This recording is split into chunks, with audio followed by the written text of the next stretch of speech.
Hello everyone, today we'll talk to Dr. Bastiaan Willems, Postdoctoral Fellow of Modern European History at the University College London, who recently published the book Violence and Defeat, the Wehrmacht on German Soil.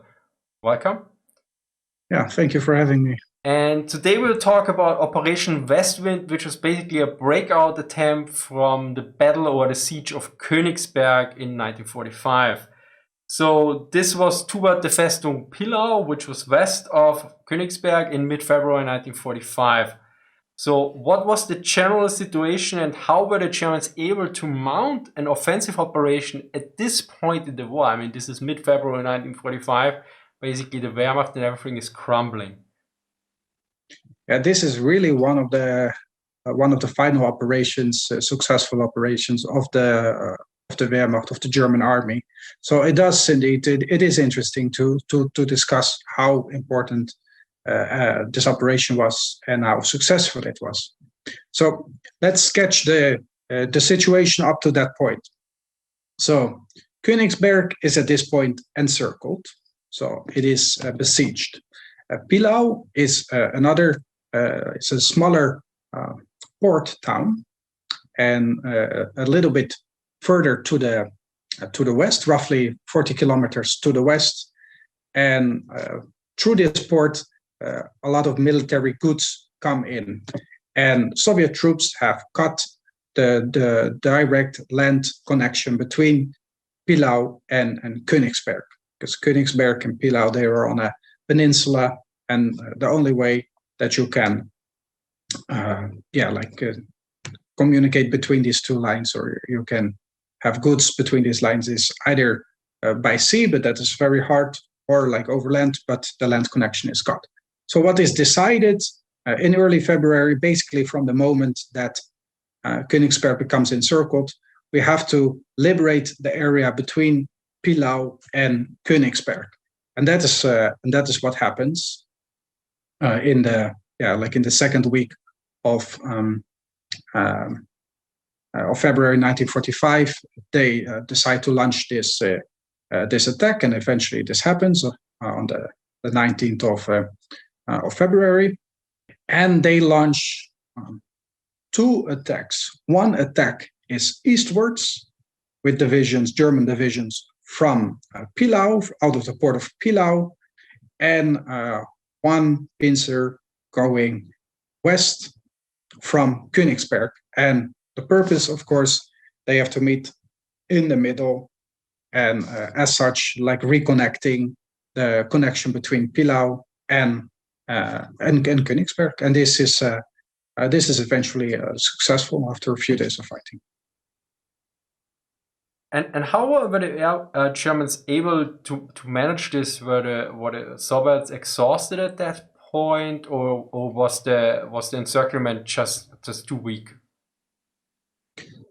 What happens is, like Königsberg is a fortress, and as a fortress, it lies quite far behind the front. And this, I think, is important to note, because the fortress strategy is normally presented as an absolute failure. And if you were to look at the German fortresses in the Soviet Union, this would be an absolutely correct assessment. Like, none of these fortresses held for longer than a few days.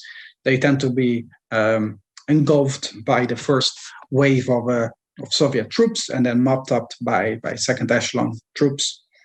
But when it comes to fortresses in Germany, this is a little bit different. Like, they are quite a lot further behind the front, which means that German troops still have some time to retreat in fairly orderly fashion before they reach a fortress. And this is also what happens in East Prussia. And when it comes to Königsberg, at no point are German forces like cut off prior to the fortress. So many of them managed to retreat into the fortress in January 1945, and at the same time, they mounted a fairly successful defense of East Prussia, and this costs many tanks, on the side of the Red Army.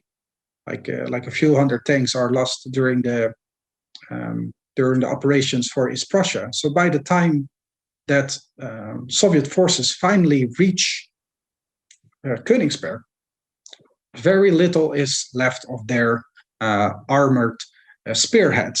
So normally you would try to use your tanks and your infantry, obviously, to break into a city. But at this point, the Soviet troops are basically exhausted, and the commanders they ask their front commander, so their superior, does it make sense to storm the city? And eventually the choice is made like, no, we're first going to besiege it. It's not possible just to take this city on the go. We're besieging it and we're replenishing. So this is the situation by the end of the first stage of the Red Army's offensive into East Prussia. So that is the last day of January. So going into February 1945, the city is besieged. Now, German troops, in turn, they want to break that siege, because if you have Pillau, from where your troops and equipment is coming in, and Königsberg, where these troops and equipment have to go, these need to be reconnected. And Königsberg is a very important city, and especially when it came to the Eastern Front in the years prior. So what does it have? It has a lot of warehouses, it has repair facilities. So it is a very militarized city. And what the German Fortress Command does, it uses a lot of its own citizens, civilians, German civilians, to help with the repair of tanks, for example. So even though that there are German tank units fighting for Königsberg, the number of tanks increases in the 2 first weeks of the siege. So in the first 2 weeks of February, it is defended by the 5th Panzer Division, which is a famous and really high-performing division. And even though this division suffers quite some casualties, the number of tanks actually increases, so that by mid-February, their number stands around 80 tanks, which is quite a high and impressive number by this stage of the war. So with these tanks, they move to the west of the city. What they also do is they bring the 1st Infantry Division, and the 1st Infantry Division is also like one of the best divisions that the Germans have, as well as a Volkssturm division, like the 561st Volksgrenadier, I should say, Volksgrenadier division, and as well as a other division, the 367th division. So they bring those divisions to the north of Königsberg, and they use elements of 3 of them, the 5th Panzer Division, the 1st Infantry Division, and the 561st Volksgrenadier Division, to break out westward. And what they do, what they do is that they use young boys that they found in Königsberg. And this is also where the use of the Volkssturm comes in, is immediately after the siege, the infantry divisions start scouting Volkssturm units. They go, okay, here we have 15-year-old boys, 16-year-old boys.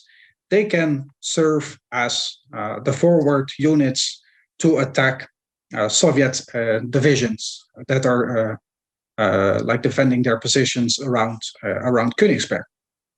What is the added bonus, of course, for an infantry division is now you have poorly trained units, so basically poorly trained boys. So this is all cannon fodder, if you will. If you just send these boys who are completely, of course, indoctrinated, like they grew up during the Nazi era, so they really believe in many of the, in the ideology of Nazi Germany, of course, and you find this in many of the reports of those days. It's like they truly believe that they have to set an example. And of course, military commanders, they would inspire them along these lines, and they sent these little boys to the Soviet positions in order to overcome these positions. And a few hundred boys die in those first days because they are sent at first to machine gun divisions positions, machine gun positions, and flamethrower positions. So it's absolutely horrible, but they do break through the lines. And what then happens is, like, now you have your good men, which you have been keeping back to advance, and you have your tanks who can now break through further and deeper. And this is how this operation plays out. And from Pillau, something very similar happens. They do not have Hochsturm boys or like young boys in the same way as that they have in Königsberg, but also they managed to overcome the first defensive positions of the Red Army, and they break through. And after a day and a half, these units they meet up in the middle. Okay, so basically, Pillau is the connection point, the major port there, and Königsberg is the hub for all the military logistical aspects of East Prussia. Is this correct? Yeah. So, like, Königsberg has for centuries at this point has been a very important military position. It has always been built out. There's like good barracks there, there's good training grounds there, good repair depots. Basically, everything you need for defense is present there. And you also see this in the way that the Red Army reacts to this city. Like, they really think that this is like the home of Prussianism. Like, it's the capital of East Prussia. So they really think very incredibly negative about sort of like the people in the city. And with every decision that the German command takes, like they are confirmed in this suspicion, if you will, at this point of the war. And so even though people in that city were just civilians in many cases, and were not particularly committed to the war at this stage of the war, they were still like actively used.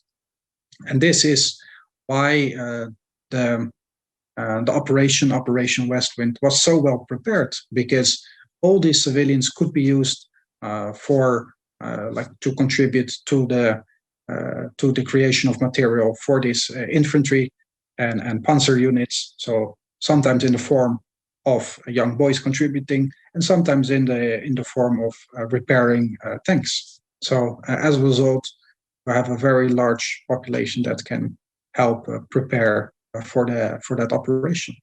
So the operation was successful, and how long did this last? And it's judging its success is actually like more tricky than you would think, because after the war, German commanders would say, we use this to evacuate civilians. Like, now there are so many civilians in Königsberg, and they used to be evacuated, and now we can evacuate them out of the city. And there's some truth to it. Like, civilians were being evacuated as a result. But this was never the main concern of the German commanders at all. If you look at the documents, the reports, and the assessments of like, why does this need to take place, there is no mention of civilians at all. It is always about logistics and recapturing like an area of some tactical importance and operational importance, and not the concern for the German civilians themselves.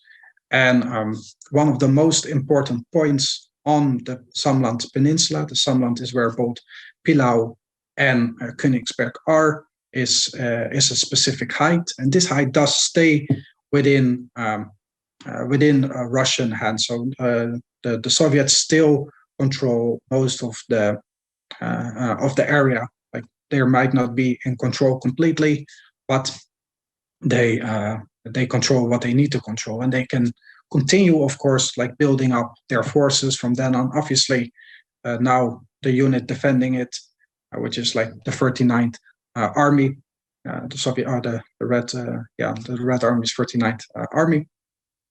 They now continue once again to build up their forces, and in the end, of course, it is 1945. The operation is successful, but ultimately it doesn't make any major change in the way that the eventual battle is for East Prussia is decided.